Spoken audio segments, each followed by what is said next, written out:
Hey guys, इस video में हम आपके लिए लेके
आपको ब्लू में शो करेगी। इसके बाद येलो एंड रेड।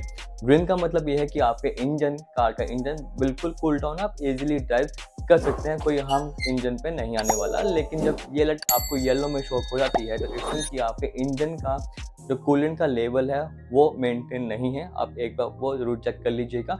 और जब ये लाइट आपको रेड कलर में शो करे, इट्स मीन कि आपके इंजन का टेम्परेचर बहुत ज़्यादा हाई है। ऐसे में आपको ड्राइव करना, आपका इंजन सीज हो सकता है। तो बेटर यही कि कार को कहीं पर स्टॉप करके आप अपने टेक्नीशियन या सर्विस सेंटर में कॉल करके एक बार इंस्ट्रक्शन फॉलो करें। सेकंड नंबर पे आती है ऑयल प्रेशर लाइट। ये लाइट में क्या होता है, इसमें आपको अपनी जो कार का इंजन ऑयल होता है उसके लेवल को चेक करना होता है। अगर वो मेंटेन है, अगर वो लेवल में है अपना, देन उसके बाद आप चेक कर सकते हैं ऑयल प्रेशर स्विच। कभी कभी क्या होता है उसमें कुछ मैकेनिकल फॉल्ट, कोई वायरिंग फॉल्ट रहेगा तो भी ये लाइट आपको शो करती है। तो ऐसे में आप दो चीज़ चेक कर सकते हैं, या फिर आप सेम वही अपने टेक्नीशियन या सर्विस सेंटर को कॉल करके इंस्ट्रक्शन फॉलो कर सकते हैं। देन इसके बाद आती है इमरजेंसी ब्रेक या फिर ब्रेक सिस्टम लाइट। ऐसे में क्या करना है, आपको अपनी जो कार की हैंड ब्रेक होती है उसको रिलीज करना है। देन आप अपनी जो आपकी कार का ब्रेक फ्लूइड होता है उसके लेवल को चेक करना होता है। उसके वो मेंटेन होने के बाद भी एक लाइट आती है। तो इसमें कि आपका जो कार में हैंड ब्रेक स्विच होता है उसकी वायर या उसके स्विच में दिक्कत हो सकती है। तो इन लाइट के बाद हम कवर करने वाले इमोबिलाइजर लाइट। और ये लाइट आने के बाद आप जितने मर्जी कुछ भी कर लीजिए, आपकी कार स्टार्ट नहीं होगी। आपकी कार स्टार्ट तभी हो पाएगी जब आप कार की कोडिंग करवाएंगे।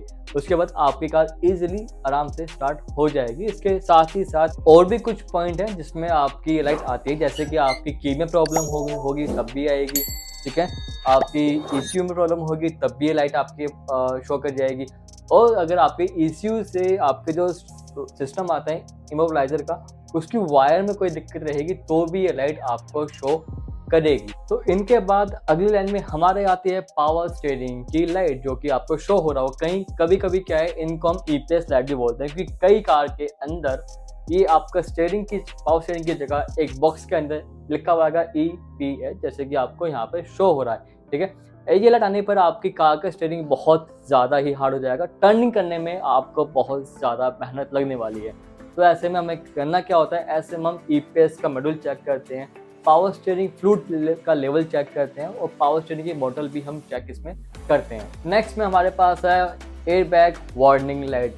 इट्स मीन कि आपकी कार के एयरबैग में कोई प्रॉब्लम है, यानी कि इसमें हाई जो हम रिकमेंड करते हैं वो होता है एयरबैग मॉड्यूल या फिर क्रेक सेंसर। इनमें कोई इशू रहेगा तो ये लाइट शो करते हैं, या फिर आपकी कार के एयरबैग ओपन हो चुके हैं। अगर इनमें से कुछ भी प्रॉब्लम अभी तक नहीं है तो आप तुरंत अपनी कार की स्कैनिंग करवाएं। स्कैनिंग से होगा ये कि एक्चुअल प्रॉब्लम कहाँ आ रही है वो आपको मालूम पड़ेगी, तो आप मेन इशू सॉल्व इजीली करवा लेंगे। तो एयरबैग के बाद अब हम कवर करने वाले हैं सीट बेल्ट वार्निंग लाइट, यानी कि अगर आप कार में बैठ गए हैं, अगर आप ड्राइविंग कर रहे हैं और बेल्ट नहीं लगाई है तो कार लाइट आपको बोलेगी कि मेरे भाई सीट बेल्ट को लगा ले, क्योंकि सारी कंपनियां ADAS लेवल 2 को लेकर के सेफ्टी में उतर चुकी हैं, जिसमें आपकी कार के सभी एयरबैग को आपकी सीट बेल्ट के साथ कनेक्ट कर दिया गया है। जिसका मतलब ये है मेरे मित्र कि अगर आप ड्राइविंग कर रहे हैं ना और सीट बेल्ट नहीं लगा रहे हैं और गाड़ी हिट हो गई तो गाड़ी तो हिट होगी बट एयरबैग नहीं खुलने वाले, समझ गए। तो please always wear your seat belt while driving for better safety. इसके बाद अब हमारे पास है automatic gear box warning light, और ये लाइट जो है ऑटोमेटिक जो गियर बॉक्स होते हैं कार ऑटोमेटिक उनमें शो होती है। जिसका मतलब ये है कि आपकी कार का जो ट्रांसमिशन यानी कि जो गियर बॉक्स है उसमें जो फ्लूइड आप यूज़ कर रहे हैं उसमें टेम्परेचर का इशू होगा तो ये लाइट आएगी। अगर वो फ्लूइड का लेवल कम हो गया तो ये लाइट आएगी। और ऑटोमेटिक गियर बॉक्स में होता क्या है, जो प्रेशर होता है फ्लूइड का वो हाई रहता है ताकि जो गियर शिफ्टिंग है वो ऑटो मोड पे हो सके। अगर वो प्रेशर रिक्वायरमेंट के अकॉर्डिंग नहीं होगा तो गियर शिफ्टिंग नहीं हो पाएगी, तो भी ये लाइट आपके मीटर पे शो करेगी। सबसे लास्ट में इस कलर के अंदर हमारे पास आती है बैटरी चार्जिंग वार्निंग लाइट, और ये लाइट तब आती है जब आपकी जो बैटरी चार्जिंग का सिस्टम होता है वो कहीं ना कहीं से ब्रेक हो गया हो, ठीक है, या फिर आपके ऑल्टरनेटिव जो आपका ऑल्टरनेटर लगा हुआ है उसकी बेल्ट टूट गई हो या बैटरी के टर्मिनल डैमेज हो गए तो लाइट आती है, या फिर आपकी बैटरी पुरानी हो गई है या फिर वो एक्सपायर हो गई है या होने वाली है तभी लाइट आपको शो करती है। तो फाइनली रेड कलर को कवर करने के बाद अब हम चलते हैं सेकंड पॉइंट यानी कि येलो कलर की लाइट में, यानी कि येलो वार्निंग लाइट में। तो सबसे पहले इसमें हम कवर करने वाले हैं स्पैनर वार्निंग लाइट, जो कि आपको इस तरीके से दिखाई देगी। कई कार के अंदर एक कार का डिजाइन उसके अंदर स्पैनर बना हुआ आता है, जिसका मतलब ये है कि आपकी कार की सर्विस ड्यू है, तो टाइम के चलते आप कार की सर्विस करवा लेंगे तो ये लाइट आपकी कार में से डिलीट हो जाएगी। अगर नहीं होती है सर्विस के बाद भी तो आप स्कैनिंग करवा के इस लाइट को डिलीट करवा लेंगे। तो सेकंड पॉइंट पे आता है चेक इंजन लाइट, जो कि आपको कुछ इस तरीके से कार में दिखाई दे जाएगी। इसका मतलब ये है कि आपकी कार का इग्निशन सिस्टम प्रॉपर वर्क नहीं कर रहा है। इसको और डिटेल में समझे तो आपके इंजन पर लगे सेंसर जो कि आपके ECU कार का जो ECU होता है इलेक्ट्रिक कंट्रोल यूनिट उससे कनेक्ट है, अगर इनमें से कोई भी सेंसर प्रॉपर ECU को इनपुट नहीं देगा तो भी ये लाइट आपके डैशबोर्ड पे शो कर देगी। और ये लाइट दो कलर में आती है, येलो एंड रेड। रेड को आपको बिल्कुल भी अवॉइड नहीं करना है।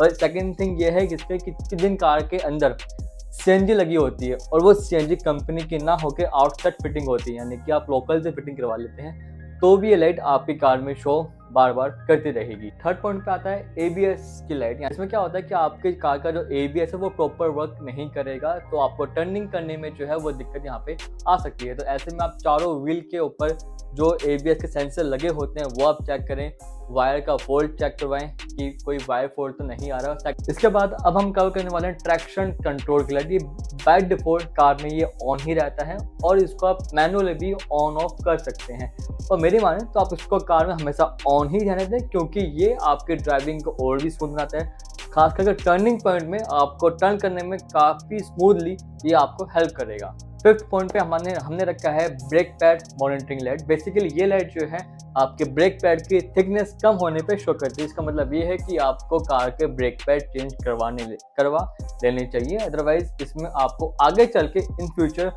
और भी ज़्यादा एक्सपेंस आ सकता है। अब जो आप अपनी स्क्रीन पे देख रहे हैं ये है टी बेल्ट। इसका मतलब ये है कि टाइमिंग बेल्ट की लाइट होती है, जिसमें आपकी कार जब 80,000 या 1 लाख किलोमीटर ड्राइव हो जाती है तो ये आपको एज अ रिमाइंडर बताती है कि टी बेल्ट यानी कि टाइमिंग बेल्ट जो होती है वो आप चेंज करवा लें। तो इस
राधे।